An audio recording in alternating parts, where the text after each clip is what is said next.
అకౌంటింగ్లో double entry system of accounting చాలా important chapter. కానీ డబుల్ ఎంట్రీ సిస్టమ్ ఆఫ్ అకౌంటింగ్లో మనకు చెప్పేది ఏంటంటే every debit will have a corresponding credit and vice versa అంటారు. అంటే దాన్ని బట్టి పెడతారు. రేపు పొద్దున్న ఎగ్జామినేషన్లో షార్ట్ ఆన్సర్ వస్తే రాసేస్తారు, అయిపోయింది, క్లోజ్.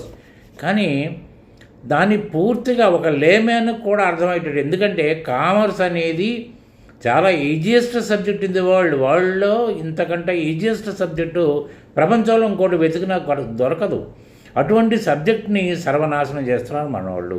డబుల్ ఎంట్రీ సిస్టంలో చెప్పేది ఏంటంటే డెబిట్ క్రెడిట్ ఏంటంటే ఒకదానికి ఆన్సర్ ఫర్ రెస్పాన్స్ అన్నమాట. డబ్బులు వచ్చినాయి, ఎక్కడి నుంచి వచ్చినాయి? క్యాపిటల్ నుంచి వచ్చినాయా, లేకపోతే సేల్స్ నుంచి వచ్చినాయా, రావాల్సిన బాకీల నుంచి వచ్చినాయా? డబ్బులు ఎక్కడికి వెళ్ళినాయి? డిపాజిట్లో పెట్టామా, రెంట్ కట్టామా, రెంటల్ డిపాజిట్ పెట్టామా? ఇది కదా డబుల్ ఎంట్రీ సిస్టమ్ అంటే పూర్తిగా అర్థం అది.